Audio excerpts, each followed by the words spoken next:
So I'm gonna take the pregnancy test. I'm pretty sure it's expired. Because it says, I don't know what that means. It says 10/31/2019. Yeah. It says Ben. And well, no, the date down there is it expired. So we'll see how this works. She is upset.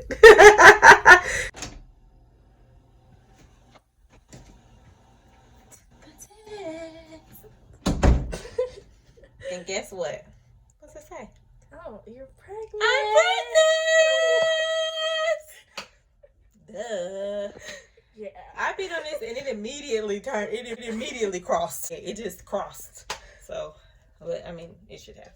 So it works, even though it's expired.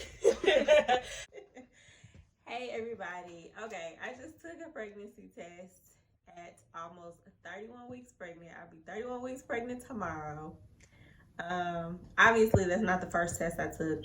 First test I took was actually at the doctor's office when I suspected that I was pregnant back in February. It's August 3rd, 4th, 6th, 7th? 6th. It's August 6th. So obviously I've known I've been pregnant for quite a while. I'm big. I got a big old bump. Big old baby bump. And the reason I took the test is because my daughter has been bugging me to death about making a family/pregnancy vlog YouTube channel. And I told her I was going to do it. And obviously we're running out of time. So I took the test. The pregnancy test is actually going to go into a memory box that we are going to make for the baby. So obviously I had to take it at some point for it to go into the box. So better late than never.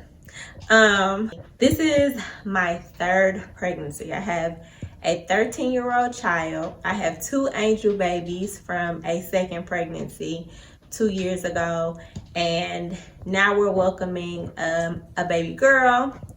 She's due in October. It is 2020, so this is the year of the pandemic. I'm super anxious and worried and scared about it, but I'm making the best out of what our situation is, and that's that. I guess I'm gonna be recording videos every week until the baby gets here, and maybe some postpartum videos. I'm not sure. I don't know what we're doing. This pregnancy has been really easy. It's been really easy for the most part. So like I said, we had a miscarriage 2 years ago of a boy and a girl, twins. And I was obviously deemed high risk then. For those of you who may not know anything about pregnancy, high risk basically means that you have a set of factors that, or just a factor that could complicate your pregnancy. I was actually diagnosed as high risk with my daughter 13 years ago, and that pregnancy went pretty smoothly. Actually, I was on bed rest with her from early on. I don't know, I can't quite remember when they put me on bed rest with her. Obviously sometime in the second trimester. They had found that I had a short cervix, and the doctors immediately put me on full bed rest for the rest of my pregnancy. It was miserable, but I made it through it, and my baby girl made it full term. And then 2 years ago when I got pregnant with the twins, I'm in a totally new city than I was when I was pregnant with my daughter. And the doctors here did not really believe that I had incompetent cervix, is what it's called. When your cervix is short, it shortens before the well before you're supposed to have your baby, and puts you at risk for preterm labor or really just having a baby out of nowhere. So they didn't really believe that because my daughter was full term, and I don't know, they just assumed that if I made it full time with her, then I couldn't have possibly had incompetent cervix. I didn't have any interventions with my first pregnancy. So a lot of times what they'll do is they'll put in a stitch in the cervix to keep the cervix closed.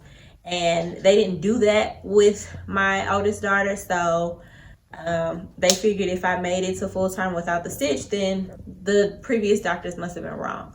But actually, my current doctors were wrong, and we ended up losing our babies at 15 weeks and 18 weeks.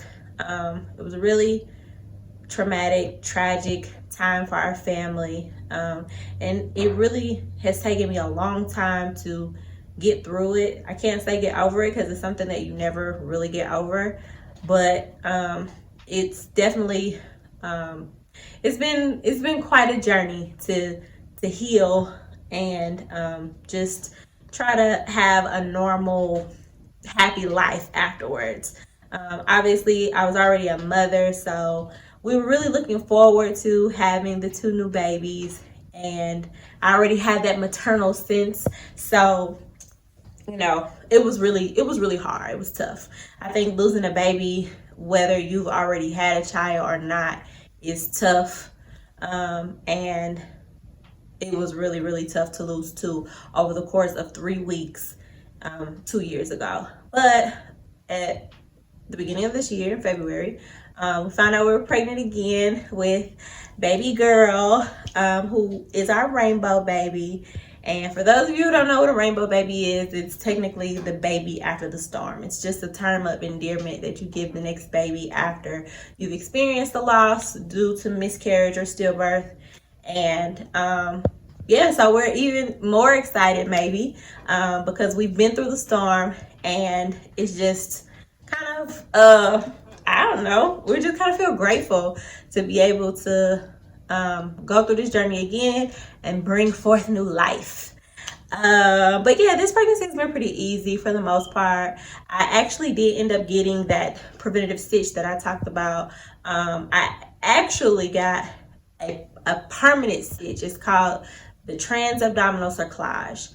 So if you've experienced any issues with a short cervix or incompetent cervix, I would highly recommend that you look into that.